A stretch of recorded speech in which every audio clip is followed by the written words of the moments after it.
Today we're going back to basics. I'm talking simple stamping, one layer, clean and simple. Just one stamp set, but 5 cards, perfect for adding to your stash or bundling them together for a lucky recipient as a gift. I'll show you how to create all 5 of these cards today, which have a retro vibe and feature the Cool Decades stamp set.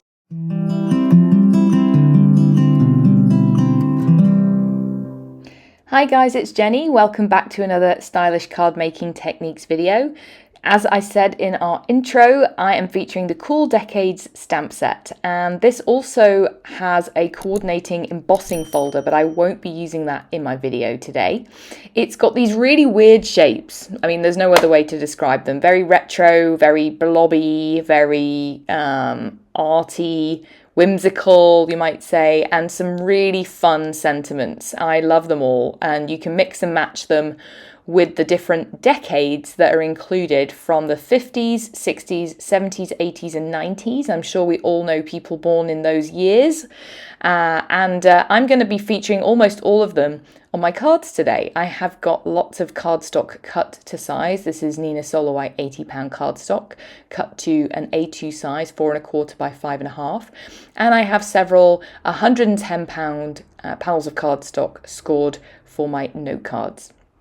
This way, I've got all my supplies to hand. I can just stamp and play around with the stamps in this set. And that's exactly what I'm going to do in today's video. I gave you a look at the inside of the sleeve that comes with the stamps, which has some good ideas in it. And I'm not pre-planning any of these cards. What I do have off the side is a big stack of inks. I've been playing around with a new release. It's not quite out yet. And I was using a lot of the paler, more recently released inks. And I thought, you know what, I love these colours so much. I want to do a lot more stamping with them. And I'm going to create a card set, because I think that when you create multiple sets, multiple cards, all with the same colour combo, using the same stamp set maybe, they're just really nice to just bundle together and maybe give as a gift, because not everyone makes their own cards. And a lot of people will go to a store, buy a card that they're going to send to someone. Why not give them some blank cards?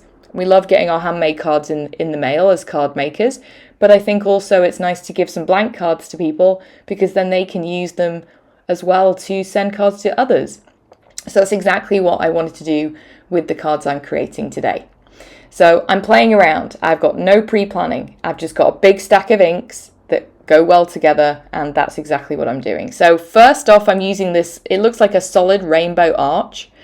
And I'm stamping it multiple times, trying to roughly line up, and it doesn't matter too much because these images are quite whimsical and not quite even themselves, but line them up across the panel of the cardstock. And I'm using my MISTI to make sure I get a solid imprint. My stamp is a little dirty from a previous stamping session a long time ago. That ink looks like it's on there, but it isn't. So it stamps perfectly well, as you can see. But the MISTI helps with these solid stamps getting a clear impression. And I'm stamping in colour order across the cardstock, overlapping that end of the bow, I guess, so that I get them really well lined up. And I'm linking all of the colours that I'm using in the cards today down in the description box below, in case you were wondering which inks I'm using, so I know I'm going pretty fast. And then for my sentiments, all of my sentiments today, I'm going to be stamping in Obsidian pigment ink. This is a great ink for sentiments, although my ink pad is a little dry. I do need to get a new one, but it's really sharp, really good for finer sentiments like those in this stamp set. And then when I'm going to add the decades piece in, I'm going to choose one of the ink colours that I've used on my cardstock. So that's exactly how I'm sort of tying in this set together. Almost all of them will feature a decade on the card panel, and it will feature one of the colours of inks that match the rest of the cardstock. Now for this second card, I'm using that kind of weird jelly bean blob. It reminded me of a jelly bean. And I wanted to do some blended stamping. That's where you add a colour to the ink, to the stamp it down, add another colour, and sort of lightly buff away that sort of harsh edge that's created by the stamp ink pad. I'm using a blender brush here to lightly buff it away. You could also use an ink dauber or your finger. You just want to try and get rid of that harsh line so that you get a nice blend between the initial colour that you stamped down and then the second colour. And you can always go back with that original colour.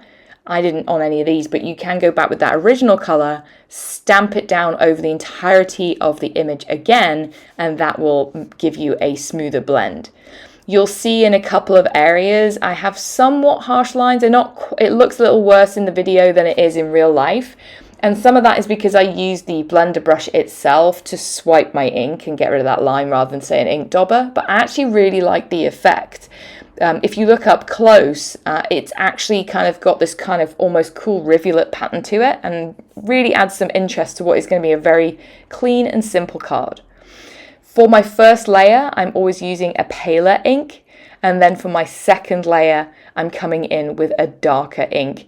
And you'll see on this one here, I used Blueberry, added my darker blue in Sea Breeze, brushed it out before I stamped it down, and it get that nice blend between the two colours.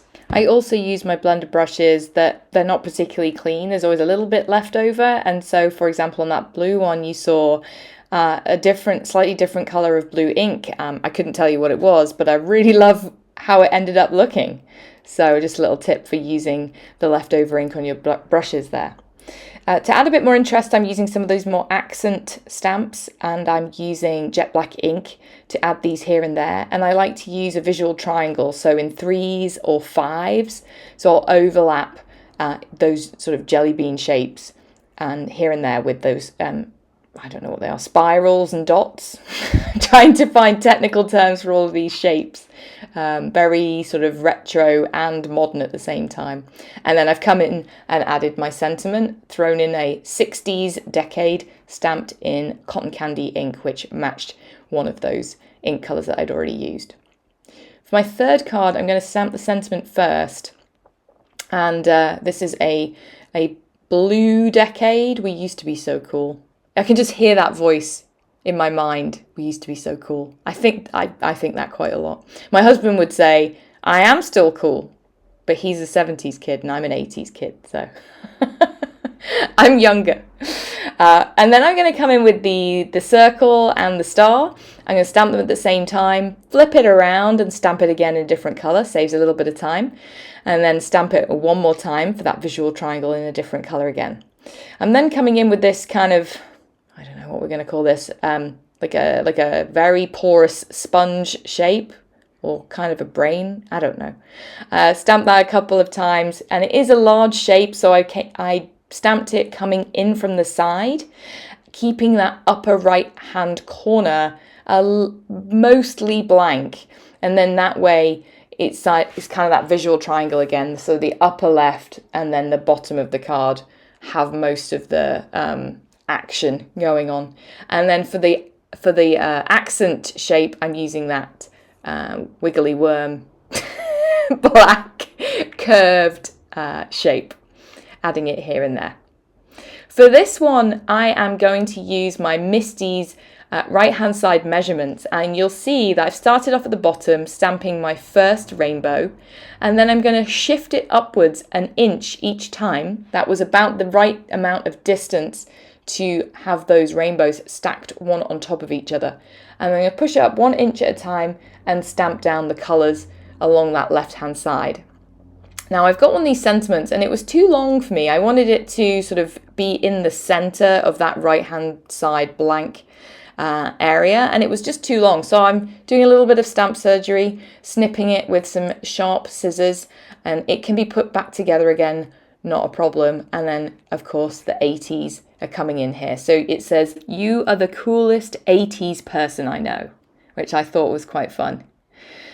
For my last card, I'm going to feature all of the images I'm stamping clustered into the centre of the card. I'm going to be adding those accent squiggly lines again, but this time rather than using black ink, I'm just going to use a different colour of ink and let them all overlap each other.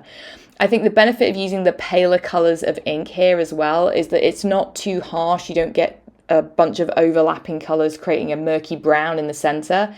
And the translucency of these inks with that light lighter shade just really looks really kind of almost pretty. I used that blending technique again on that large speckled stamp image, and then I've stamped my sentiment underneath. Did not add a decade to this one.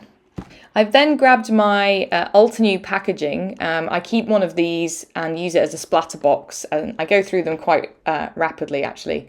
And I'm using the metallic shimmer ink sprays from Altenew. I'm using 5 different colours, and I can just use each of the panels into the box, splatter them using an old paintbrush here and there, and I'm using a different color for every one of my cards.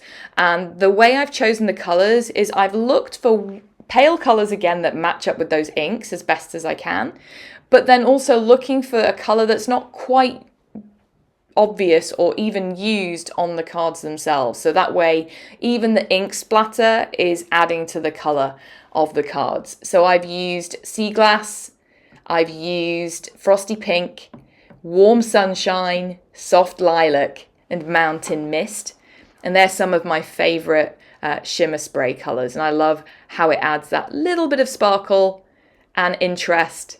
Otherwise, the other way I was going to do it was use jet black ink spray. But I thought with those black accents, it already had enough black on them. And I wanted to just add that extra pop of color and shimmer. To tie my cards together, I am using the paler gold thread from the triple pack that Altenew has, and I've doubled it up, and then I'm just going to wrap it around and tie a knot in the top. You could also add a wax seal that Altenew carries, but I just kept it really simple, and I thought that would be a really nice gift for someone who may want to give more handmade cards.